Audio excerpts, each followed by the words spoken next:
Hello and welcome back to the channel again. This is going to be probably the second wiring episode. I'm hoping to fire the engine up in this episode. If not, I'm going to get it cranking because as you would have seen in the last video, I've got all of the engine bay wiring done now. I'm currently in the process of putting some oil in. I didn't record it, but the first time I put oil in, I had a leak around the back of the sump where it just didn't seal properly. So today I've actually had that engine out. As you can see, the crane's here. I've had it out, resealed it, and I've just put oil back in it, so that's all right now. So now all the oil's in it. As you can see, I've got the loom plug back in. I'm going to get my bodies back on, and I'm also going to get my manifold back on, get the rest of the exhaust on, and then hopefully tomorrow morning it's ready to crank. Right, quickly, I just want to show everyone some new merchandise we've just had made. It's called the Retro Stance Classic Ford Fill-Up. We've got the Mark 1 Lotus Cortina, 100E, Mark 2 Escort, Mk2. This is actually my car, with the shell in the background. These come in black and white. The hoodies are £28 a hoodie, the t-shirts are £20 a t-shirt, and they range from small to XXL. So if you're interested in supporting the channel, or you just like the design, head over to www.retrostance.co.uk to have a look. Right, so these haven't actually got anything to do with the wiring, but I'm going to be doing them in this episode anyway. George has made me some more mounts for my remote reservoirs. If you watch the previous episodes, you'll see the ones that went around the cage. He's printed me some different ones for the front. So obviously they're not going to be going on the cage, they're going to be bolted either through my front panel or the inner wings. I'm going to show you in a minute where I mean. These ones are printed out of carbon with a plastic overlay. I think I've got that right. This is what George explained to me, so if anyone knows about 3D printing, you'll probably know what its material is. Again, it's really strong, it's really good quality, and big thanks to George for sorting that out once again. He always gets me out of trouble with 3D printing little things. And we've also got these front panels that Julian made me. I'm not bad with a jigsaw, but Julian's a lot better. Basically, my car has been cut out for an intercooler previously. So, down the side of the rad, there's no front panel. So, this is what I mean by no front panel. Before I had it, the plan was to have an ST225 engine in it. So, obviously, the intercooler would have sat in here and the rad would have sat here. So, it was already cut out. But as I said, Julian made me these little cool carbon panels, so we're going to use them to cover up. I might put a couple of holes in it for the ventilation, but if you know about Escorts, standard cars have had all this covered with the radiator housing, or whatever you want to call it anyway, so it's not exactly necessary to put ventilation in there. And these are George's mounts on the reservoirs. They fit really nice and tight. I'm unsure if I'm going to mount these on here or if I'm going to mount them on the inner wing. It's a bit hard to hold up at the same time, but yeah, either on the inner wing like that or on my carbon down there. I'm going to get this carbon fitted and drilled out, and then I'm going to work on the reservoirs after and get a better idea of where I want to put them. The first one bolted in, I've used the countersunks to try and disguise it a bit. I've ordered some M6 ones as well for this, M6 anodized low spreading washers and high tensile bolts. And that's the other one temporarily bolted in. That's the first one done. Obviously that little bit of carbon down there I've only stuck in place just for the purpose so you can see where it's going to go. I need to glue it in like the back, but pretty happy with how they've turned out. They're nice and easy to access under the bonnet, and I wanted them on show. The other one done. The only annoying thing about this is these hoses kink in different positions and I can't really do anything with it. And big thanks to George for sorting them out. They're nice and secure, they are not going anywhere. I might put a cable tie underneath to make sure they don't slide down on either side, but the next thing is to get my little bits of carbon glued in. So there's going to be clips throughout this video of me sort of like finishing up the dressing in the engine bay, which means one of the things I've got to do is get my fan on. This is the fan I've gone for. It's a Spal, I'm not 100% sure how you say it. Recommended by Mr. Pink. Got one on his Pinto, should be good enough for my Duratec.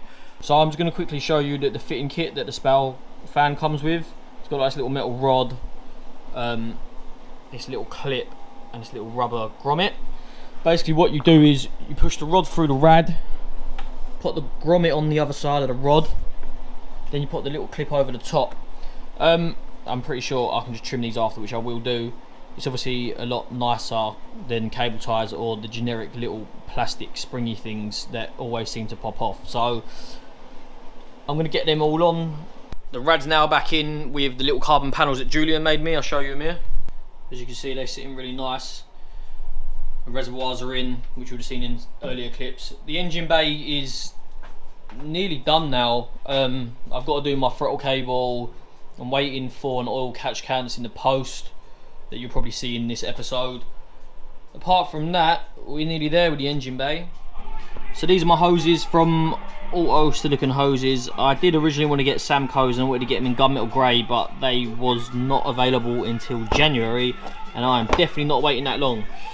So I've got two 90-degree 38 mils. Sorry, these are 32. This is a 38, and I'm also waiting for a 38 to 32 reducer. I'll show you where these are going to go. Down here, a bit hard to see, but I'm going to have to trim them before I get them on. So I'll trim them, I'll get them on, and I'll let you know how to get on. The first one done, we're at the thermostat into the bottom of the rad. I've used black Jubilees to keep it like nice and smooth and stealth. That's the water rail done. I might actually, I think this was like 100 mil, I can't remember. I might hold this a little bit longer because I'm right on the edge. And then I'm just waiting for my 38 to 32 reducer, which they said is out of stock. Don't know when it's going to be here, but when it is, I'll get it on. Right, so I've been messing around with the looms a little bit again. That's the front loom. Mr. Pink come over and lent me a fuse box so I could work out what fuses were what on the loom. I've labelled all the relays up, which I didn't do before in the last video. I've just got to wait for my brother so we can crack on with that. Moving on to the rear loom, you would have seen some of this in the last video. That's all labelled up. You would have seen this in the last video. Fuel pump wiring. What I'm going to do is I'm going to rewrap it all, run it up hidden under here, and start routing it down the front. I'll come back to you when I've got that done. This is obviously the rear lights here. Fuel pump loom runs all in here. Rear lights again. This is only taped in at the minute, obviously, but I am going to P-clip that. Right, so this is just a temporary power up to try and get the dash and the ECU working. That's why it's a mess. I will go over it all later, shrink wrap, use the braid, make it look all nice, but we just want to see if we can get the ECU powered up and see what it looks like. Whee. So at least the dashboard works. So Harry's just wired up the switch panel.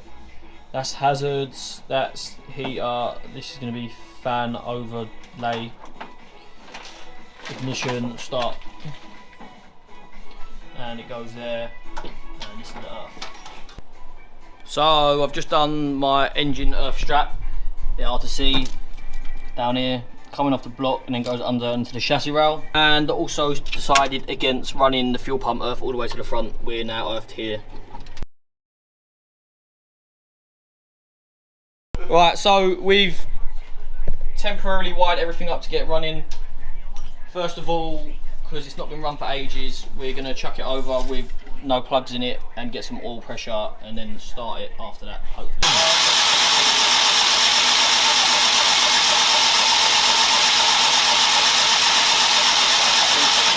Hello! What are you doing, John? What we're doing, I don't know. Right, so we've got oil pressure. We're going to put all the plugs in, put the coil plugs back in and start it, and hopefully it doesn't blow up. It won't blow up. Again? Yeah, it does smell around this side. Ready? Yeah, go on.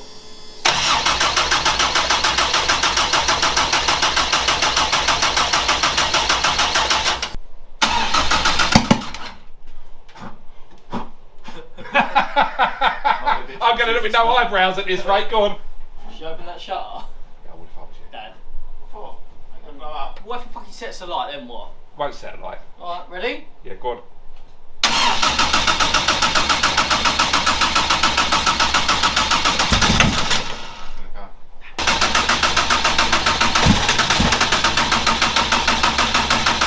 It's been quite a few days since the last clip where you would have seen me trying to start it but not actually running. I've had a couple of problems which I haven't recorded because the car's been really stressing me out, and I've just been in and out the garage trying to work out what's wrong with it. First of all, something really stupid, I had my fuel pump on back to front, so it was actually pumping into the tank. obviously that's a silly mistake. The fuel pump doesn't have an arrow on it, but it's not until I googled it and realised that it was the M18 was the outlet, not the inlet. Dumb mistake, but it's sorted. Secondly, after that, when me and my mate timed the engine up probably nearly a year ago now, we only timed the cam and the crank. We didn't realise you have to time, well, you didn't realise you have to have the pulley pinned out on the front. So if you've done a Duratec before, you understand what I mean. So we've been trying to start it with the front pulley timing out, so the crank sensor wasn't actually seeing a missing tooth. But that's all sorted now. I've been on and off the phone with Motorsport Electronics, who have been really, really helpful. A really big shout out to Edwin Toms. He's been really, really helpful. He's been on and off the phone with me for like 2 or 3 days, and some of it's just been my own stupid mistakes, like the trigger wheel. But he's done a few little tweaks on the map. I'm pretty sure I got my timing right, so this is going to be the first genuine start up. And just fingers crossed it actually works this time, because I'm 100% sure everything's right now. Yeah, I'll shout to it because I'm over the other side of the laptop sort of thing. Yeah, no problem. Right, so are we ready? Right, I'm going now. Oh, not that time.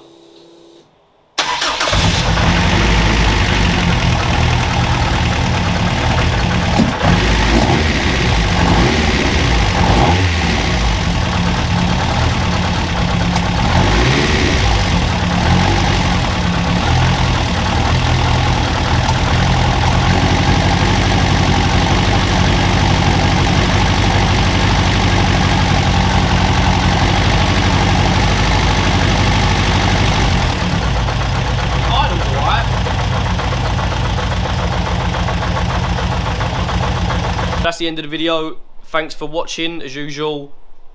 Feel like I've actually progressed with it now. I've been messing around trying to get it running for like a week. Big thank you to Motorsport Electronics. A special shout out to Edwin Toms, who's been dealing with me, ringing him up all the time, trying to get it sorted out.